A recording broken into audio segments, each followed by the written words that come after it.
Ellis, I don't know if it means much coming from me, but congratulations. Thank you very much. Talk me through this week. You were unveiled by Tom Youngs to the group on Sunday evening in Jersey. You obviously will have had a conversation prior to that with Steve. Talk me through the timeline from when you first found out to when you were, I guess, unveiled to that group. Yeah,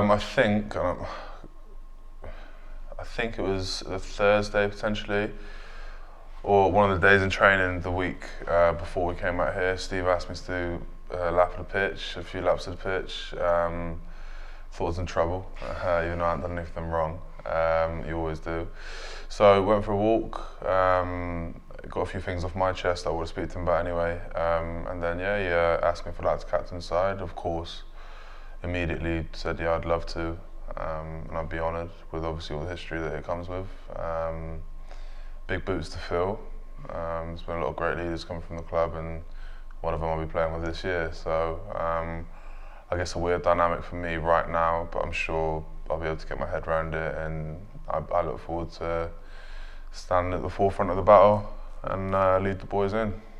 We'll touch on Tom in a minute, but in that moment, if I could ask, you obviously don't want to throw your arms in the air and jump for joy. It's not. Of course, yeah. But I guess inside you're probably a little part of you. And look, if I can be blunt, you're quite straight edge. You don't show a lot of emotion, unless you're screaming at someone on the pitch. But when you in that moment, what's the reaction? I remember it quite vividly. It was sort of, I was looking down because we were walking next to each other, and obviously with the bulging disc, it's quite hard to. So I was looking down. He asked me, and I sort of looked up to see if he's been genuine, and he's a very straight down the line bloke, and he wouldn't tease about something like that. But obviously, it's a bit of a pinch yourself moment. And having come off the back of the England tour and having a bit more of a leadership role there, it's not that I wasn't expecting it, is something I'd say. Just over the moon, yeah. Like you just mentioned, I didn't jump up and down or anything like that, but yeah, I was sort of filled with, I don't know what the emotion was, but I was filled with something. Were you nervous when he told you that he would tell the group in the way that he did with Tom, and you knew you'd have to say something after Tom? Well, I was sweating so much. My top was sodden, and the boys let me know about it. Not because I was nervous, and it wasn't a pressure as such. It was just it must have been nerves. I didn't feel anxious speaking to the boys. I obviously played with them so long, but you sort of think out these big speeches and stuff, and then you get up there and you forget everything that you want to say when addressing the boys. But obviously, Young has played at this club his whole life. I remember when I was in the academy at Bristol, and we instated Mark Sorensen, a second row Kiwi guy who I'd never met before, in his first season at the club, and I thought, well, that's not right. He's not Bristolian. He hasn't been here for X amount of years. So obviously, although I've been here the whole of my professional career in a senior squad, I'm still aware that I'm not from Leicester, but it is my club, and I'd like to think that my values that I hold and morally I'm in line with the club that's got hundreds of years of history. And that's something I'm trying to sort of stay conscious about, that I'm just holding the baton at the moment. Tom's passed it to me, and I guess it's a case of, without sounding too cliche, just trying to do right by everyone prior to me. And yeah, like I said, I'll throw myself into it. What's been different this week, whether it's around the hotel in Jersey or on the pitch training, in terms of a week ago when you weren't running around with these blokes as captain? Absolutely nothing. In what way? Because I know that's no, yeah, the answer, but it must be slightly. Yeah, absolutely nothing. I mean, I used to finish the huddles anyway with the old clap or yeah, so that was always my role, regardless of what position I was in. James Whittaker's also renowned for having a good finish on him. So nothing's changed really.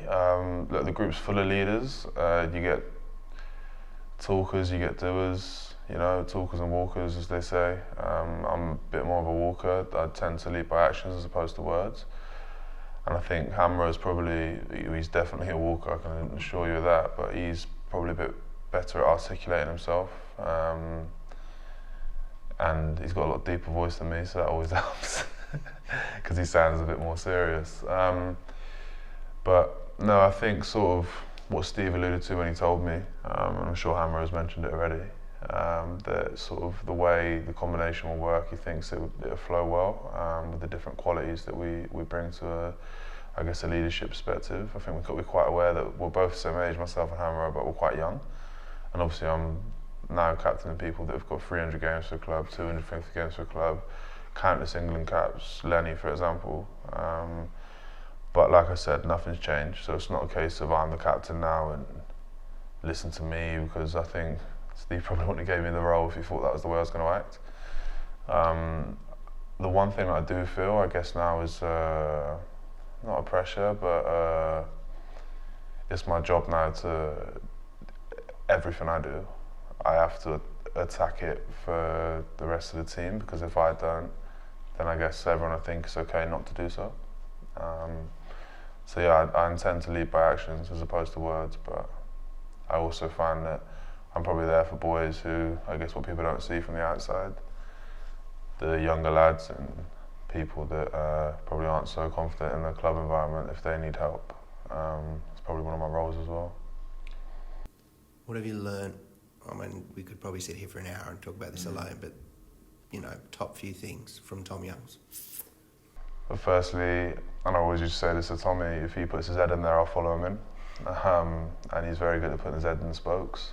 And he embodies that. We're a club that prides himself on hard work, being tough, obviously a set-piece driven team as well. And all those things is something that he loves. He'd never asked me to do anything that I wouldn't, he'd never asked me to do anything that he wouldn't have done.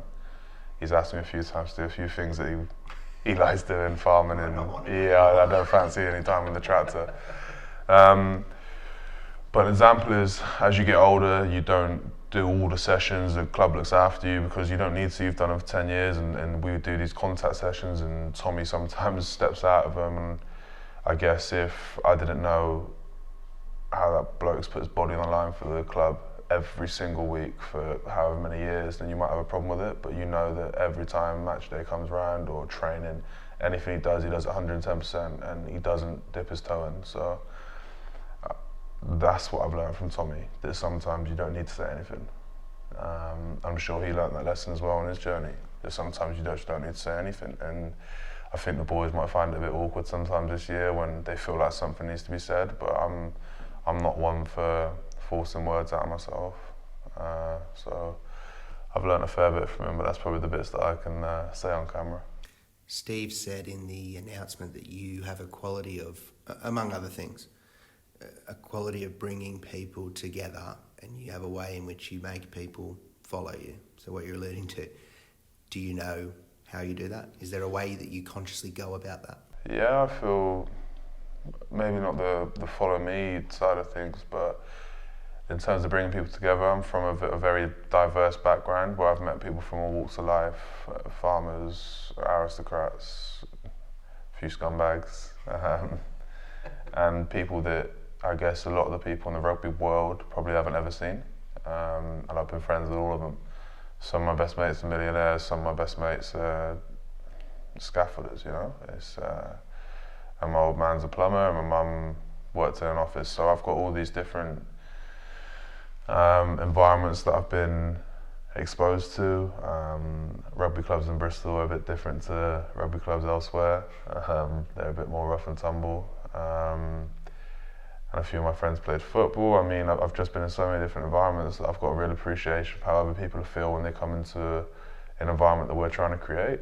I just care, mate. I just care about people around me, I guess. And it's something that I really take pride on, of what people not necessarily think of me, but what I can do for other people. I always give everyone a chance, no matter what. It was something that my dad taught me. never take someone else's word, always take it first hand. So that's what I do. Try to build a rapport. If they don't like me, then good on them. And yeah, it's just something I really enjoy doing, just being around people and making them feel good. To be blunt, the last 12, 18 months, have you grown up a lot? Yeah, Are you a different Ellis Genge to what you were, or is it just a natural thing? I think I've learned a lot in terms of my game. I think I was underperforming 18 months ago. I really do think I was, and I was feeling sorry for myself, and I was thinking the world was against me again. And I've had these situations where I've always blamed other people, made excuses. For example, if I wasn't picked for England or we weren't winning at Leicester, I'd blame everything else. And I won't mention their names, they might not want me to, but someone spoke to me and told me, look, you have to sort your own shit out if you want other people to fall in line as well, you know? You can't not make your bed and expect people to make theirs. Still don't make my bed, but I definitely now, if a situation's unfolding in front of me and I feel like I need to grab hold of it, I'll like to say that I'll be the first to do so, as opposed to stand there and watch it go up in flames. So, and I was used to that 18 months ago, or just over. That's what I've learned, I think, that how can I lead, how can I help, how can I contribute? By doing it yourself, in terms of getting up and being the one to be accounted for, and hopefully people follow me in. You got that perception of a fiery bloke up front who doesn't mind having a pop at Kyle Sinclair across the scrum, and that's a bit different, but the tight head or the hooker, you don't mind getting in the face of someone, letting them know that you ran over them 10 metres ago, whatever it is. Is the perception of you right? Is that what you think? I've just come off the back of a half-hour psychology session, so I'm in my deep thinking zone. I think people like seeing that, maybe. It's got good entertainment value and people like to speak about it, and that's why it gets so much speculation. Some people like me for it, some people don't, but I don't do any of that to please anyone. It's all my own feelings and what I'm feeling at the time, and rugby is a very, very, very physical game. I'd say up there with boxing and any other combat sport, and so, well, it is like BJJ, it's almost the same except you've got a ball in your hands. And there's a bit of trash talk in those sports, I guess, but in ours, obviously, it's a team environment, so you've got other people around you, and I just like to try and throw a few people off their game. And being captain, will I rein it in a bit? Maybe. Will I be a bit smarter about it? Probably. But again, I guess some people probably question whether or not I'd be able to do what I've done for the last 2 years or year and a half, and have the conversation with the referee and those sort of questions. But I think a lot of what people see from the outside isn't what's going on the inside. I'm relatively calculated in terms of my decisions, whether people think I am or not. So yeah, I'm excited. For the first time ever, let me ask, where's your team at? Where are they at right now? My team. Heading into the next season. Our team. Where is our team at? Where's Leicester Tigers at? Who knows? We'll find out tomorrow against Jersey. Personally, I think we're in a very, very good spot. We've made some mistakes, definitely. Made a lot of mistakes already, but we're learning from them. And we're training hard, which is the most important thing. I've been in part of campaigns where you think you're ready, you really think you're ready, you think you've had a great pre-season, and boom, you come out first game of the year and you get steamrolled, or 5 games in, you're wondering why you haven't got any points, or you're at the bottom of the table. So I don't think we'll be surprised tomorrow, because we've done some serious work. I'm not going to sit here and say we're the hardest working team and we've done this and put videos up of us doing sessions and stuff like that. You know, it's not what we're about. So I think we'll just go about our business, and we'll see come round 1. I think you said, I'm paraphrasing, but you basically kind of asked some stuff of the boys when you were appointed, if you will, by Tom and Steve on Sunday. What would you say to those fans watching that you want from them this season? From the fans? As captain? I just want to hear them. I want to hear them. To those who have been loyal to us for longer than I've been born or on the planet, sorry. I think they're great. We've got definitely the best set of fans in the league, and I can say that openly. I think most teams would agree with it as well. We've got some true diehards, which is very rare in a sport that's been so up and down over the past 2 years, 3 years probably. But I just want to hear them, and I can't wait to see them. And look, on that moment that Tom sort of passed me the baton, and I know we went through some rough patches with Younger as captain, I do, but that bloke literally embodies everything the club's about. And it was a real special moment for me to receive that honour from someone who's got such a rich family history at the club, and it means everything to him. I think he loves the club more than the farm. I'm not 100%, but I think he does, which is a big statement. But this season coming up, I just want everyone to know that obviously we're going to throw everything at it, and we'll keep working relentlessly. Steve and the coaching staff are in the same boat, and that's what I asked. I just asked the boys, like, I'll get a lot wrong. I'm not perfect. I think everyone knows that, and I'm going to make mistakes, but I won't dip my toe in, and I'll jump into the deep end. I'm not a great swimmer, but I'll jump into the deep end, and hopefully the boys follow me in.